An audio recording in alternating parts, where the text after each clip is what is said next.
शेतकरी बंधूंनो नमस्कार। आज आपण अवसरी तालुका आंबेगाव जिल्हा पुणे येथील दीपक शेठ शिंदे यांच्या केळीच्या बागेत आलेलो आहे। तर शेतकरी बंधूंनो थंडी प्रचंड वाढलेली आहे। संध्याकाळी 8 ते 9 डिग्री इतकी थंडी वाढलेली आहे। तर थंडी या दिवसात केळीची बागेची काय काळजी घ्यायला हवी याबाबत केळी तज्ञ राजपूत साहेब यांनी शेतकऱ्यांना मार्गदर्शन करावं अशी मी त्यांना विनंती करतो। शेतकरी मित्रांनो नमस्कार। आज आपण प्रगतिशील शेतकरी आंबेगाव तालुक्यामधील पुणे जिल्ह्यामधील यांच्या प्लॉटवरती उभे आहोत। आपण बघू शकतो आता जवळजवळ केळीला या 180 ते 190 200 दिवस कंप्लीट होण्यात आलेले आहे। केळी बागेची आपल्याला कुठेतरी वेन दिसत आहे। तर मित्रांनो थंडीच्या दिवसामध्ये बागेची कुठली काळजी घ्यावी याचं मी थोडक्यात आपणास मार्गदर्शन सांगू इच्छितो। त्यामध्ये मित्रांनो आता आपण बघू शकतो काही शेतकरी पानावरती मी थोडक्यात सांगतो तुम्हाला। आता थंडीपासून पानात या बुंद्याचं जे संरक्षण करण्याचं काम आहे ते ही पाने करतात। त्यामुळे हे पाने अशीच राहू द्यायची आहे आपल्याला, कारण ही बाग आता निसवड झाल्यानंतर जवळजवळ मार्च ते एप्रिल महिन्यामध्ये हार्वेस्टिंगला येणार। त्यासाठी या पानाचं महत्त्व फार गरजेचं आहे। हे पान आपल्याला घड संरक्षित करण्यासाठी वापरण्यात याचा वापर होतो। परत त्याचप्रमाणे मी आपल्याला काहीशे उत्पादने सांगणार आहे, त्याचा प्रामुख्याने वापर आपल्याला करणे गरजेचे आहे।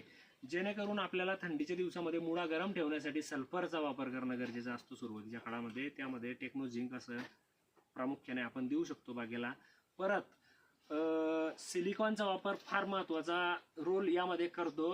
प्रकाश संश्लेषण क्रिया थांबते तर प्रकाश संश्लेषण क्रिया वाढवण्याचं काम आपल्याला सिलिकॉन हे प्रामुख्याने करतं। त्याच पद्धतीत ट्रायकंटेनॉल वृद्धी, ज्यामध्ये हरितद्रव्य जे पानाचं ते संपतं, हरितद्रव्य आपल्याला कंटिन्यू ठेवण्यासाठी वृद्धी खालून आपल्याला ड्रिपद्वारे वापरणं गरजेचं असतं। मित्रांनो आता कुठेतरी निसवड झालेली आहे, या बागेमध्ये 4 ते 5 घड आपल्याला दिसतात, पण त्याचंही योग्य व्यवस्थापन आपल्याला करणं गरजेचं असतं। तर आपल्या बागेमध्ये 40 ते 30-40% निसवड झाल्यानंतर योग्य अशी फवारणी ही घेणं गरजेचे असते।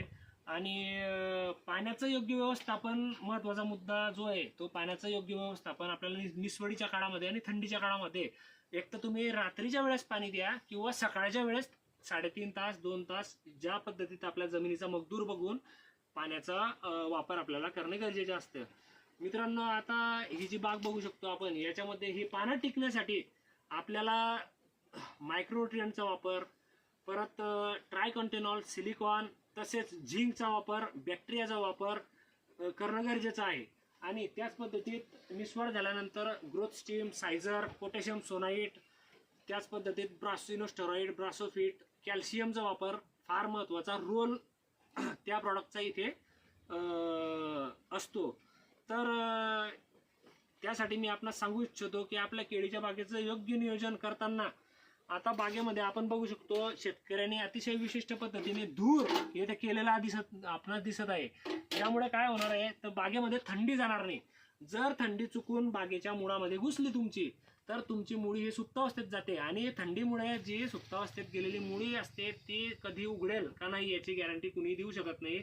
त्यामुळे आपल्याला थंडी आपल्या बागेमध्ये न राहावी, व्यवस्थित वातावरण मेंटेन राहण्यासाठी आपल्याला धुराचा वापर करणे आणि त्यामध्ये सल्फर जर तुम्ही थोड्याशा प्रमाणात जर मिसळलं तर अतिशय योग्य असं आपल्याला रिझल्ट बघण्यास मिळतात। तर आणि महत्त्वाचा मुद्दा म्हणजे आता तुमची डिसेंबर जानेवारी महिन्यामध्ये जर तुमची निसवड होत असेल तर ते केळ फुल 1 महिना मोडू नका।